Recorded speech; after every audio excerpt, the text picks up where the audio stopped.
Ju përshëndes. Doni të dini se çfarë karakteri keni? Është një test që mund ta bëni ju vetë, s'keni nevojë që të shkoni tek një psikolog ose të merrni udhëzime nga dikush tjetër. Është një test shumë i vjetër dhe unë do t'ju tregoj fije për pe që nga fillimi kur ka lindur ky test dhe testi që është bërë në vitet 1990 e kështu me radhë. Dëgjojeni me kujdes dhe lini komentin tuaj nëse është e mundur dhe shpërndajeni këtë video sepse dikujt mund edhe t'i interesoj, sepse në fund do t'ju them një surprizë që jam i bindur që do t'ju pëlqej shumë. Pra lidhur gjithmonë me testin.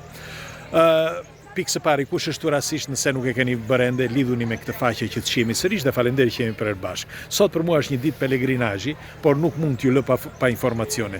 Dhe ky e përsëris edhe një herë është një test që kryesisht tani që nga vitet 1990 dhe tani bëhet kryesisht nga disa psikolog ose disa që të mësojnë jetën.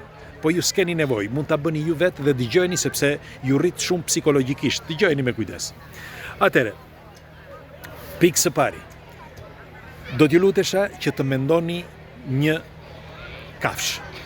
Mendoni një kafsh në qoftë se ju do t'ishit sot një kafsh, nuk po them se nëse ju jeni një kafsh ose jo. Dëgjoni me kujdes atë që po i them.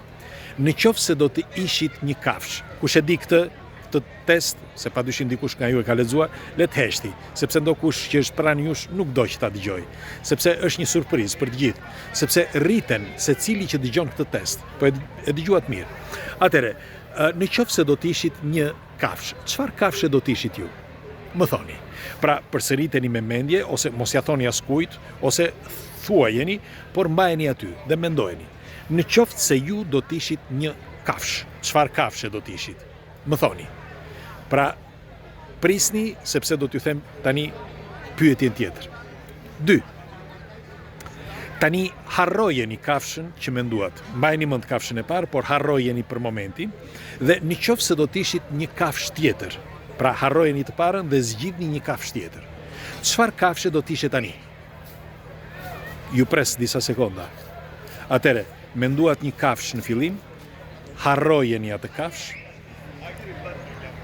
Pastaj kujtoni një kafsh, zgjidhni një kafsh tjetër dhe më thoni se çfarë kafshe do të dëshironi të ishit tani. E menduat?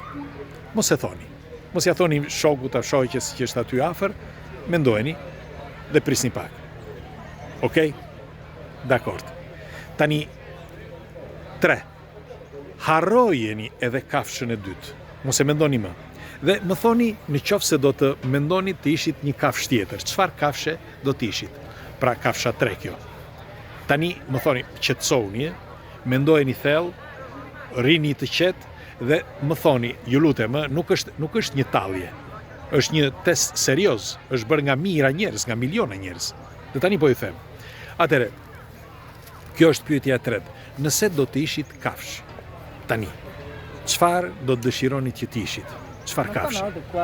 Mos më thoni mua, mos u tregoni shokëve dhe shoqeve, por më thoni, nëse doni ta shkruani këtu, kafshën e parë në fund do t'ja u them këtë, do të bëj pyetjen se çfarë kafshë menduat. Po a e menduat kafshën e tretë? Okej. Ju lash pak sekonda dhe tani do t'ju them testin. Duhet të dini që ky test bëhet nga tibetianët, që prej viteve 500 para erëson. E dëgjuat mirë.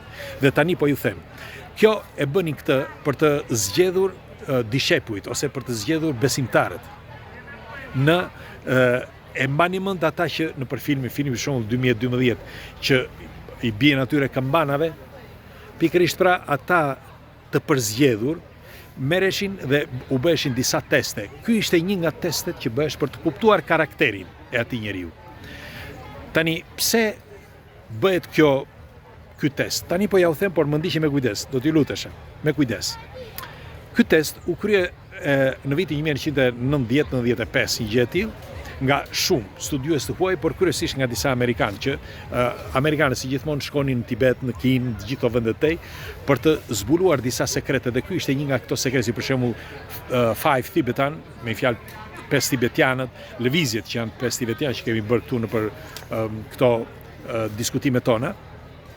Por, ky test, pra testi i karakterit, u zbulua pra, si thash, nga vitet 80, parafërsisht, por në vitin 1990-95 janë bërë teste edhe në Amerikë.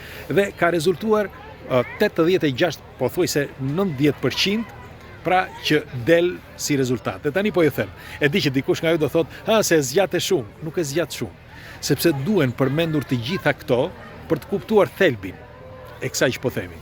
Atëre, kafsha e parë që ti mendove është ajo çka të tjerët dëshirojnë që ti të jesh.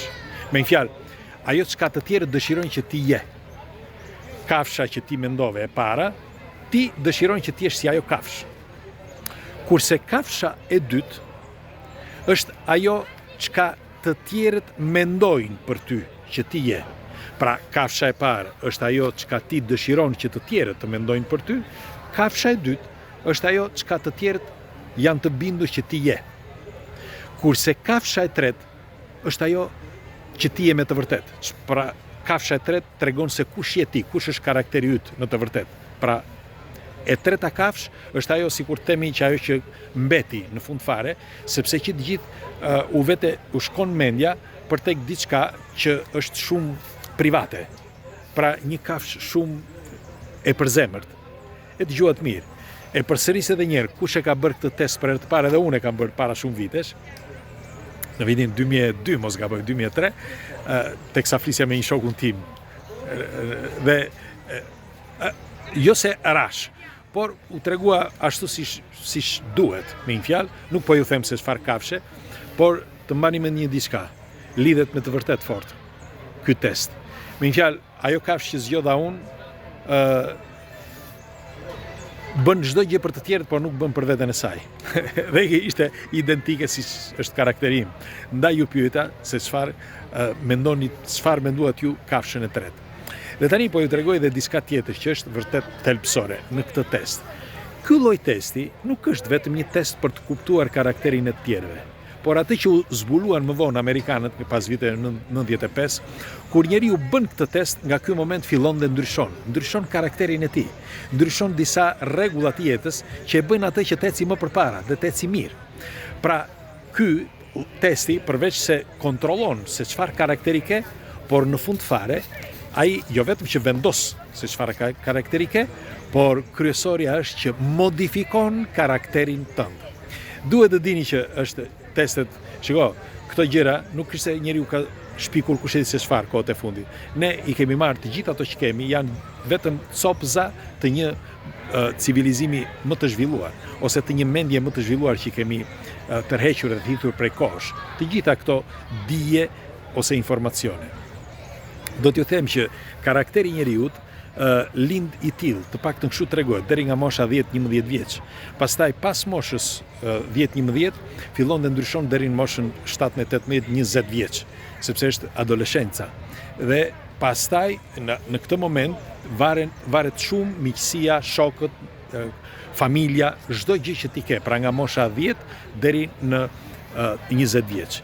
Dhe pastaj pas moshës 20 nuk ndryshon më asgjë, sepse karakteri yt është vulosur, është ai dhe kaq.